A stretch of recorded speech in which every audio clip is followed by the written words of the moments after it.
tamat SMA saya daftar tentara, mau jadi kapri penerbang. Begitu tes fisik tidak lulus. Kenapa? Ceper. Tidak cukup tinggi. Saya protes kepada Allah waktu itu. Ya Allah, kenapa kau lahirkan saya dalam keadaan pendek? Kau tidak rugi jadi tuan kalau saya jadi tentara. Ternyata temanku lulus polisi. Dia sekarang reserse di Sulawesi Barat, Mamuju, pakai bunga-bunga satu di sini. Reserse dia pakai baret merah. Saya lulus jadi ustaz pakai baret putih.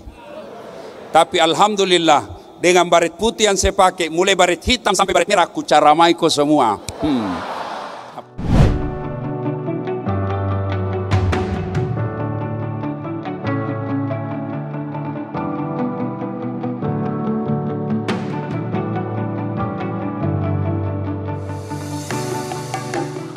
Bos, weh, lihat dulu. Ini baru kira-kira 2 kali 2 meter, ya 3 kali 3 meter. Sudah 5 orang punya masalah. Ayo, jangankan kita. Ini tadi dalam gua, lebarnya barangkali 3 kali 3 meter, ada masalahnya. Apakah gara-gara dosa orang punya masalah? Apakah gara-gara orang tidak punya dosa tidak masalah? Bukan. Kalau gara-gara dosa orang tidak punya masalah, gara-gara dosa orang punya masalah, maka demi Allah, mestinya para nabi dan rasul tidak ada masalahnya. Nabi Muhammad sallallahu alaihi wasallam, manusia mulia, manusia suci, kotor tidak pernah bicara dari mulutnya, akhlaknya mulia, tidak pernah nipu orang, tidak pernah pencitraan. Apa? Selesai sudah. Tidak ada lagi 01, 02. Yang ada sekarang 01 tambah 02, 03, Persatuan Indonesia. Ya. Ayo. Nabi, manusia mulia yang Allah jelaskan dalam hadits qudsi, andai bukan karena engkau Muhammad, saya tidak ciptakan dunia dan isinya. Apa Nabi tidak ada masalahnya? Ayo belajar sejarah Nabi. 6 bulan dalam kandungan wafat bapaknya, yatim. Diambil oleh ibu susunya Halimatus Sa'diyah, usia 4 tahun baru diambil ibunya. 6 tahun Rasulullah pergi ziarah ke makam ayahnya di desa bernama Afwa, meninggal ibunya. Usia 6 tahun sudah yatim piatu. Diambil oleh kakeknya Abdul Muttalib, usia 8 tahun meninggal lagi kakeknya. 8 tahun sudah meninggal lagi kakeknya. Diambil oleh pamannya Abu Talib, usia 12 tahun mulai ikut perang. Bukan ikut perang agama, tapi perang antar kelompok waktu itu. 16 tahun beliau sudah berdagang. Dagangnya kemana? Bukan dari Tanah Abang ke Cikampek, tapi dagangnya apa? Dari Makkah ke Syam, antar negara. Tidak pakai kereta cepat, tidak pakai pesawat, tapi pakai apa? Onta di tengah padang pasir. Selesai menikah, apa selesai masalahnya? Masalah demi masalah makin datang. Apa? Anak-anak beliau masih belita, masih kecil-kecil anak lelakinya, dilihat di depan matanya wafat anak-anaknya. Diangkat menjadi nabi. Apa selesai masalahnya? Makin dimusuhi. Dan siapa yang musuhi Nabi ketika usia 40 tahun? Bukan orang lain. Siapa? Pamannya sendiri, Abu Lahab. Dan puncak penghinaan orang-orang Arab, diusir dari tanah kelahirannya. Nabi minta tolong ke Taif. Apa di Taif? Beliau makin mendapat hinaan, dilempari satu kampung. Tapi ketika dilempari, apakah Nabi berkata, selama ini saya diam, selama ini saya tidak? Pret.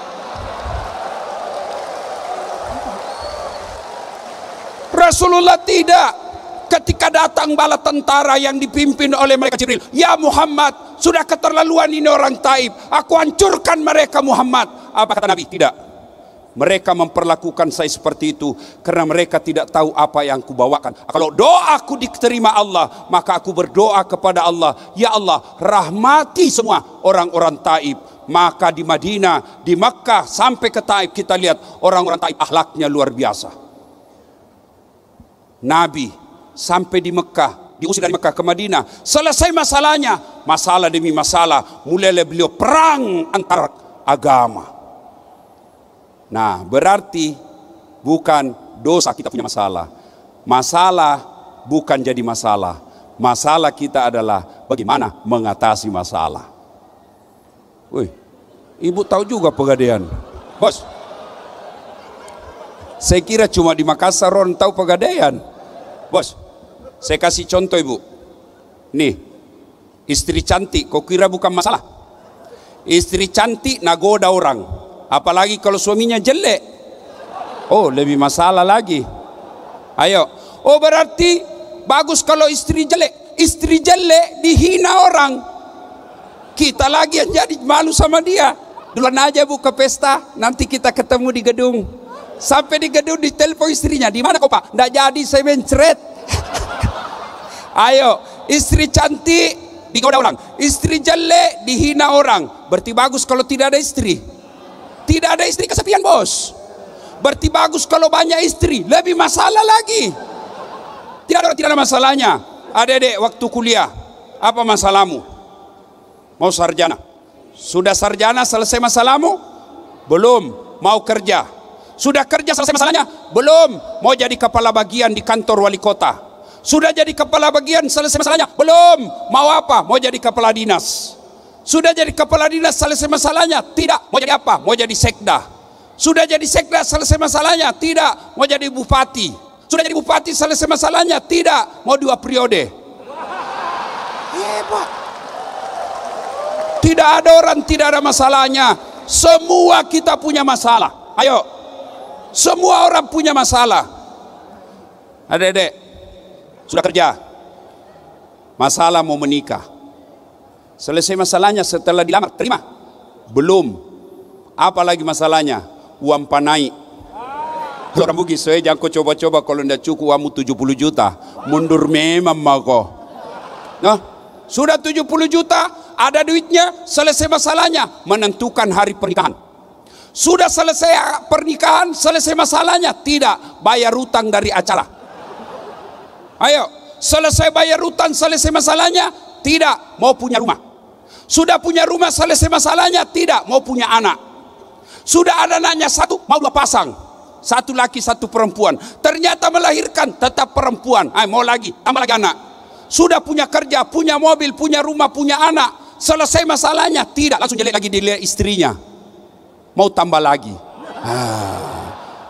Coba, ya toh? Tidak ada orang tidak ada masalahnya. Ini juga cewek cantik. Apa masalahnya? Mau dapat suami yang jadi imam. Tapi banyak cewek sekarang nggak masuk akal update status. Coba deh sedikit-sedikit shopping di Mall Indonesia. Sedikit lagi nonton XX1.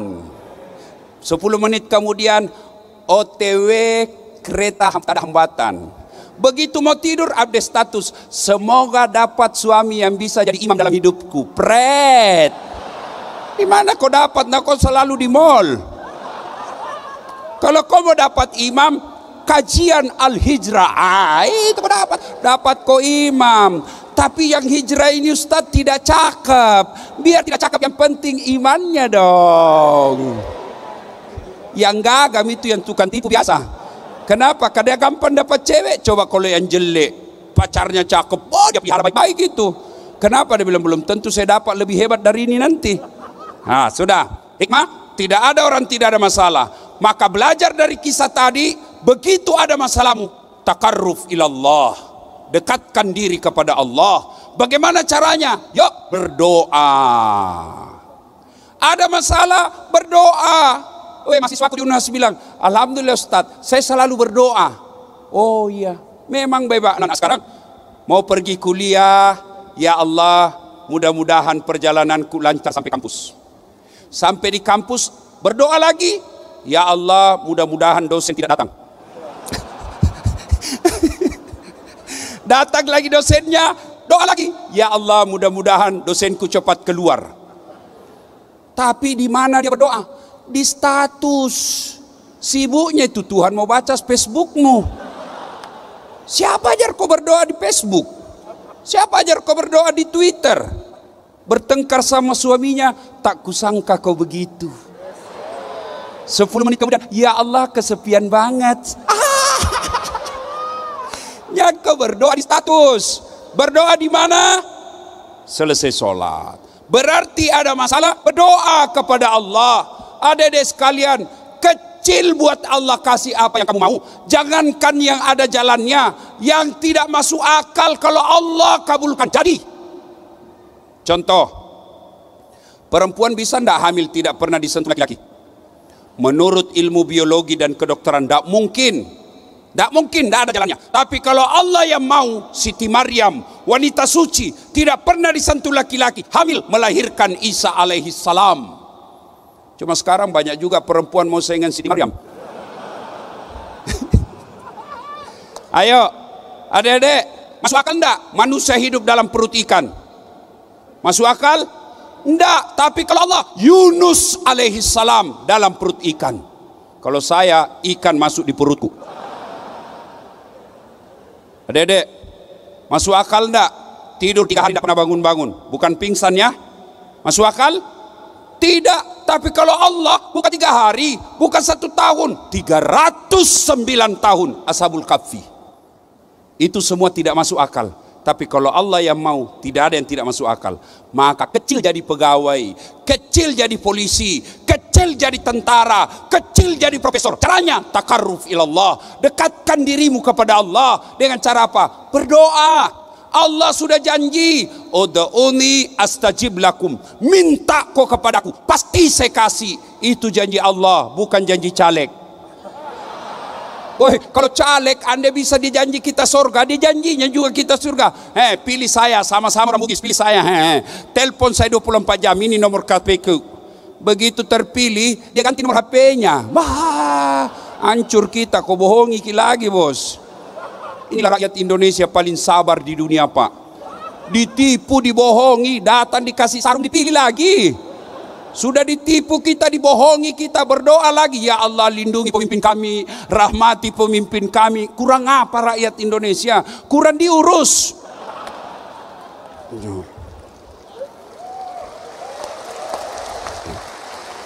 Bapak, saudara-saudara sekalian, jadi ada masalah berdoa. Ustaz, saya sudah berdoa 30 malam Ramadan, selalu saya berdoa. Kok yang saya minta tidak dikasih Allah? Jangan kau sangka buruk, sangka baik. Sudah berdoa mengurus orang tua, ternyata yang saya minta tidak dikasih Ustaz. Sangka baik berarti yang kau minta tidak baik buat kau. Contoh, tamat SMA saya daftar tentara, mau jadi kapten penerbang. Begitu tes fisik tidak lulus. Kenapa? Ceper. Tidak cukup tinggi. Saya protes kepada Allah waktu itu. Ya Allah, kenapa kau lahirkan saya dalam keadaan pendek? Kau tidak rugi jadi tuan kalau saya jadi tentara? Ternyata temanku lulus polisi. Dia sekarang reserse di Sulawesi Barat, Mamuju, pakai bunga-bunga satu di sini. Reserse dia pakai baret merah. Saya lulus jadi ustaz pakai baret putih. Tapi alhamdulillah, dengan baret putih yang saya pakai, mulai baret hitam sampai baret merah, aku caramai kau semua. Apa ini? Hai bos, Allah kasih yang terbaik. Sudah datang melamar baik-baik, sudah kita kasih ini dan lain-lain. Ternyata orang tuanya tidak senang. Sudah, berarti itu bukan terbaik buat kita. Jangan pernah sangka buruk. Sudah gagal jadi tentara, saya daftar fakultas kedokteran. Saya sholat tahajud 40 malam berturut-turut. Saya nasar puasa 7 hari. Ibu bapak saya doakan saya. Saya ikut bimbingan tes. Begitu pengumuman, cari namaku sampai habis tidak ada. Malah saya lulus di Sospol, Fakultas Sosial Politik, jurusan ilmu komunikasi. Saya tahu jawabannya. Saya pulang kuliah di kampus Unhas, terjadi tabrakan jalan perintis kemerdekaan. Berceceran darah di aspal. Saya turun tolong dia. Dia yang tabrakan, saya yang pingsan. Ternyata saya tidak bisa lihat darah. Sampai sekarang kalau lihat itu, kasihan itu yang anak-anak dipukuli sampai meninggal, yang kejadian kemarin, waduh, saya kayak mual mau langsung pingsan. Seolah-olah Allah ingin berkata kepada saya, Das'at, bagaimana kau mau jadi dokter, kau tidak bisa lihat darah bos. Saya telepon temanku yang jadi dokter, dia tugas di Kepulauan Aru, 2 tahun atau 3 tahun yang lalu. Saya telepon, dok pulang kau lebaran ke Makassar? Tidak. Rugi-rugimu itu jauh-jauh cari uang kau tidak lebaran sama orang tuamu. Mahal tiket Ustaz, 25 juta tiket. Dalam hatiku, alhamdulillah saya jadi Ustaz, tidak pernah pusing soal tiket. Dibelikan bos. Apa? Subhanallah, hebatnya lagi, pergi tidak bawa uang, pulang bawa uang. Ya bos, Sangka baik, berdoa saja. Apa yang kau minta tidak dikasih Allah, jangan sangka buruk. Tuh, yang ketiga, hikmah dari kisah ini. Ternyata ada 3 hal yang membuat doamu cepat diijabah Allah. Sampainya jalur tol, cepat sampai. Apa itu? 1, birrul walidain. Berbuat baiklah kepada kedua orang tuamu. Sayang 1000 sayang.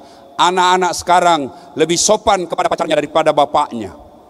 Bapaknya nasihati, nak, janganlah kau keluar malam-malam, tidak bagus. Itu kan dulu, bapak ini kolot. Sekalinya cowoknya, terserah abang aja deh. Aku sih ngikut aja apa kata abang, pret dongo. Beleng-beleng. Bos, coba lihat anak-anak sekarang. Kalau dia jabat tangan sama cowoknya, sama bapaknya dia tidak cium tangan, naseledin ji. Bagaimana ya? Begitu kan cium tangan. Saya kalau jabat tangan ibu saya pegang dengan 2 tangan, saya cium pundak sini, baru bawanya 2 kali. Itu namanya cium tangan. Sekarang anak-anak, iya pak. Sekalinya cowoknya, tabe kak. Dongo. Dia ketawa, serius orang ini bos. Selama kau tidak muliakan orang tuamu, jangan harap. Saya sering ditanya orang, ini motivasi buat adik-adik, bukan takabur ya, wallahi bukan takabur. Saya kalau nama lengkap saya kan Doktor, Dasat Latif, SOS, SAG, MSI, PhD. Doktor saya ada 2 bos.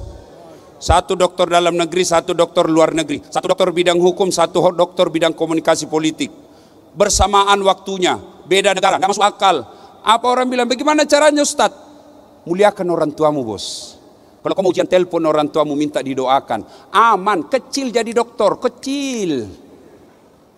Maka muliakan orang tua.